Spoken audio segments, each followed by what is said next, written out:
નમસ્કાર દર્શક મિત્રો, હું છું જિગ્નેશ મહેતા. ગ્રામી ન્યૂઝના ડિજિટલ પ્લેટફોર્મમાં આપનું સ્વાગત છે. એક નજર મુખ્ય સમાચાર.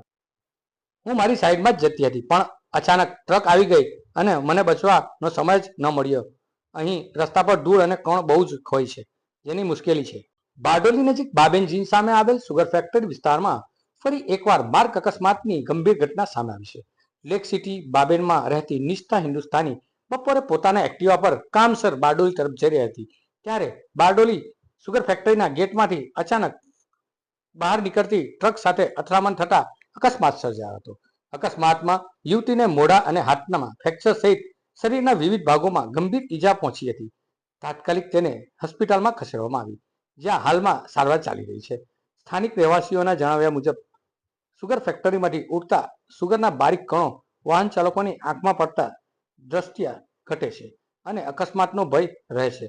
ઉપરાંત રસ્તા પર પડેલા અંશ અને ભેજના કારણે માર્ગ પલળી જાય છે, જેના કારણે વાહન સ્લીપ ખાવાની ઘટના પણ બને છે. ઉલ્લેખનીય છે, આ સ્થળ પર અગાઉ અકસ્માત ઘટના બની ચૂકી છે, જેને કારણે સ્થાનિકોમાં ભારે રોષ જોવા મળી રહ્યો છે. મારું નામ નિષ્ઠા હિન્દુસ્તાની છે. હું અવધ લેક સિટી બાબેનમાં રહું છું. હું ગઈકાલ સાંજે 4 વાગે કંઈક બદલ કામથી બારડોલી ગઈ હતી, પણ રસ્તા દરમિયાન શુગર ફેક્ટરીનું કચરું મારી આંખમાં ઉડ્યું અને એ જેમ જ ઉડ્યું તેમ મને દેખાતું બંધ થઈ ગયું અને એટલી જ વારમાં હું ટ્રકની અંદર એક્સિડન્ટ થઈ ગયો. મતલબ હું ટ્રકની અંદર આવી ગઈ હતી. એના લીધે મારા એક ઉપરના શોલ્ડર પર ક્રેક આવી છે અને બાકી અહીંયા થોડું સ્ક્રેચિંગ ને. મારું નામ ગૌતમરાજ હિન્દુસ્તાની છે. હું અહીંયા અવધ લેક સિટી બારડોલી ખાતે રહું છું. અહીંયા કાલની ઘટના મારી દીકરી નિષ્ઠા હિન્દુસ્તાની સાથે જે બની કે શુગર ફેક્ટરીની પાસે પસાર થઈ રહી હતી, ત્યારે બપોરના 4 વાગ્યાની આસપાસ રેગ્યુલરલી શુગરના માંથી એક વેસ્ટેજ નાના સૂક્ષ્મ કણો ત્યાં ઉડતા હોય છે રોડ ઉપર, અને એમાં ઘણીવાર શુગરનું ચિકાસવાળું પણ દ્રવ્ય ત્યાં રોડ પર પડતું હોય છે.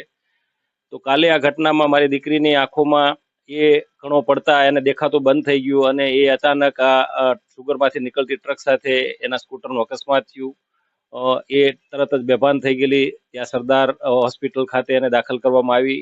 ઈશ્વર કૃપાથી એને એવી મોટી ગંભીર ઈજા નહીં, પણ એના હાથમાં ફ્રેક્ચર થયું છે અને મોઢા પર ફ્રેક્ચર થયું છે નાનું.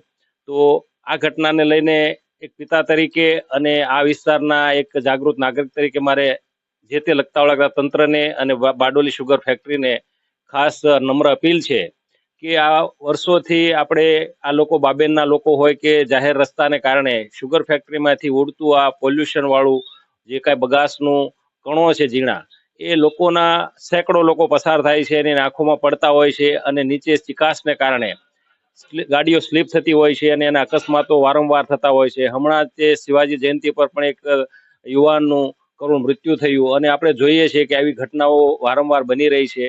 તો તંત્રને અને શુગર ફેક્ટરીના મેનેજમેન્ટને મારી નમ્ર અપીલ છે કે આનું તાત્કાલિક ધોરણે કાંઈ એનો તપાસ કરીને એનો કંઈક ઉકેલ લેવામાં આવે, કારણ કે આ જાહેર લોકોના જીવનની સાથે યુવાનો હોય કે વૃદ્ધ હોય કે સવારમાં સ્કૂલના જતા વિદ્યાર્થીઓની જિંદગીને આપણે જોખમમાં મૂકી રહ્યા છે.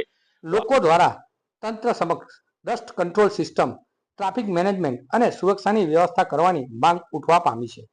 મારી દીકરી ધીમે ગાડી ચલાવી રહી છે, છતાં અચાનક ટ્રક બહાર આવતા અકસ્માત થયો. અહીં ધૂળ અને કણોના કારણે કશું જ દેખાતું નથી. તંત્ર તાત્કાલિક પગલાં લેવા જોઈએ, જેથી બીજી કોઈ આવી ઘટના બને નહીં.